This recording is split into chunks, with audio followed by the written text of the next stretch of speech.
Hello, everybody. Welcome to another edition of your Daily Five. This is Chris Kimble from Kimble Charting Solutions. Today's March the 16th. I hope if any of you are having spring break celebrations that it's a great week for you.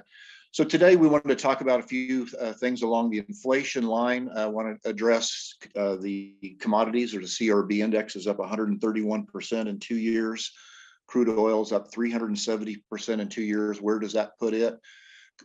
Could crude possibly in the middle of the month be making the largest bearish reversal in history? We want to talk about that. I want to talk about gold, silver, and copper cup and handle patterns, and what asset is the canary in the coal mine about maybe the next big step in inflation, up or down. And we're going to finish up looking at the inflation indicator, and we'll also discuss upside targets for gold and copper if they break out.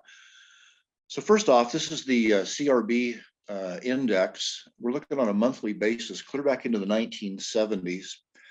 So, I don't know about you guys, the last 2 years has been a crazy 2 years. This is when most of us started seeing more rapid reporting of COVID cases in the news in March of 2020.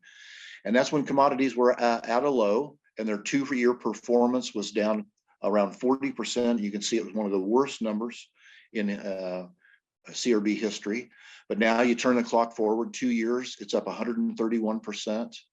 You can see this sharp rally is taking it to the top of this falling channel. And one thing I wanted to look back upon is going back into the 1970s, which was a stagflation time period. We had inflation going on here in the mid 70s, while the S&P fell 50% into the 1974 low as Richard Nixon was impeached. But the thing I wanted you to notice was after this really sharp run up of over 100% in 2 years, what commodities do for a while?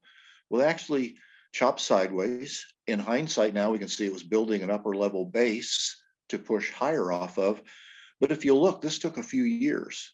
So I just want you to think about the big push that's went up.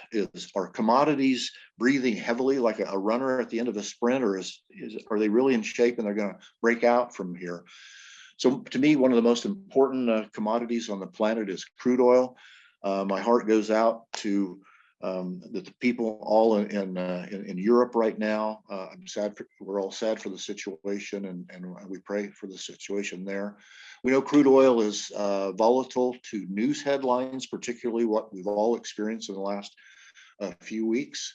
But one thing I wanted you to kind of think back upon, crude oil 2 years ago, again, went negative, a very rare occurrence. You see this large spike down, and since then, in the last 2 calendar years, crude oil is up 370%. And so there's no other rally since we could look back on this chart since the mid 1980s, almost 40 years ago, that is anywhere close to this. We can see a prior push higher that was up almost 200%, ended up being that peak. And then this push higher ended up being a short-term peak. There was quite a substantial drop of almost 50% in crude oil before pushing, higher. So this is saying it's obviously in rarefied air. No time in the history of crude oil has been up this much. But I want you to look at something, and I apologize for anybody. This is like fingernails on a chalkboard. That I'm going to show a monthly chart, and I know it's almost a sin to show it mid-month. So with crude oil, we all know some really crazy things can happen daily, much less in the next 2 weeks.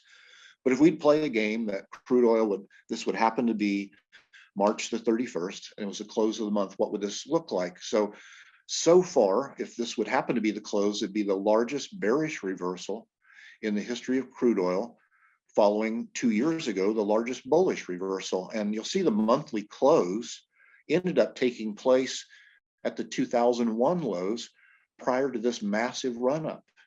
And so this wick, in my opinion, after it being up, what we showed on the prior chart, almost 300% in a couple of years, what this does at month's end, particularly between the 110 and the 115 level.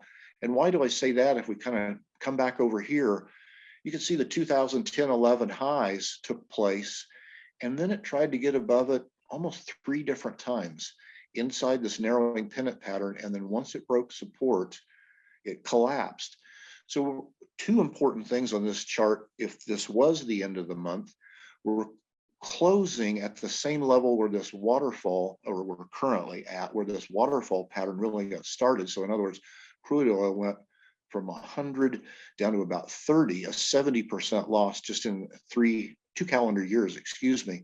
So this level becomes so critical if you look horizontally across here, around that 95. So again, we want to think about, is the heart rate extremely high on crude oil, or could it go even much higher? So we all know inflation's in the news, but now what? So we're going to turn our picture now to 3 of the more popular metals in our world: gold, silver, and copper. These are all monthly charts, and we're looking back a good period of time. You see gold's 20 years, silver's back into the 1970s, copper's into the 1980s. But the most important thing is this potential bullish cupping pattern that's taking place.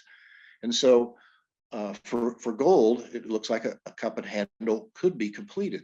So now we're testing the prior highs of a couple of years ago. Silver's still way off. It's 50% off its high, but copper is actually, from a price point, competing with gold to break out between its prior highs. So the one thing that I want you to really look at is I zoomed in on each of these. And again, so we have gold over here on the left, silver, and copper. And this is, again, probably a sinful thing, but at mid-month, look what the metals are doing. If this was the close of the month, you would see that they all attempted, or especially gold on the left and copper on the right, they attempted breakouts intra-month, and then they closed below prior. Now, again, that's not the case, but if the month ended like we are today, these would actually be rather negative patterns for these particularly 2 different metals, but silver is also making the large reversal.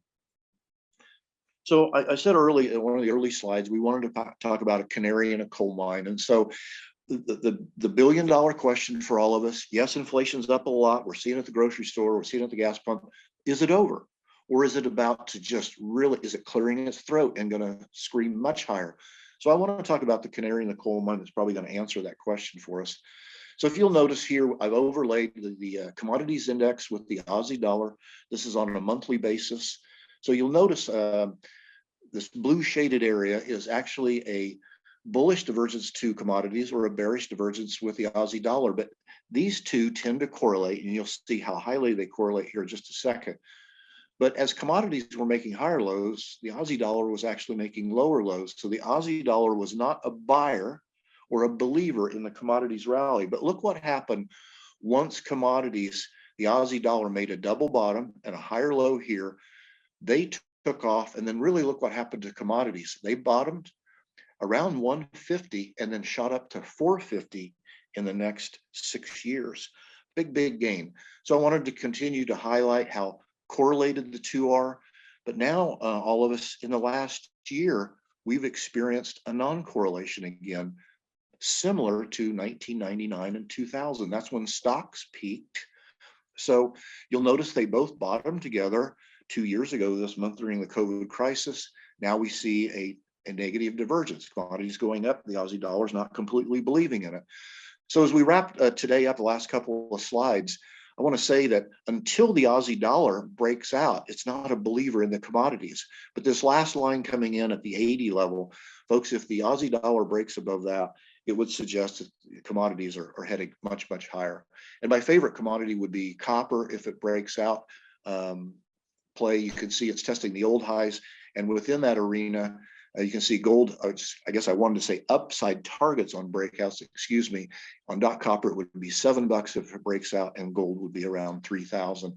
And then if copper would break out, one of the favorite plays would be Freeport McMoRan. It's testing resistance right now, folks, but if it can break above essentially 51, heads to 60, and then if 60 is taken out and copper breaks above the 2008 highs, this thing could just scream much higher.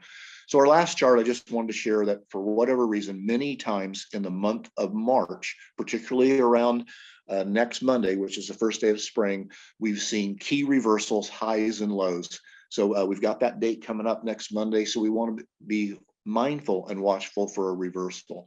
So we can see how much the commodities are up, and I just wanted to finish up that the Aussie dollar is one of the big keys that I want you to think about. So it needs to get above 74, and then the next key is 80 for commodities to push higher. Thanks again for your time, everyone. You can receive a discount on our research by going to kimblechartingsolutions.com/StockCharts. See you next time. Hey guys, Dave Keller here with StockCharts.com. Thanks so much for watching our video. If you enjoyed it, and we hope you did, hit the like button right below. Also, we have so much new content every day. Consider subscribing to the channel. Just hit the subscribe button in the video or right below.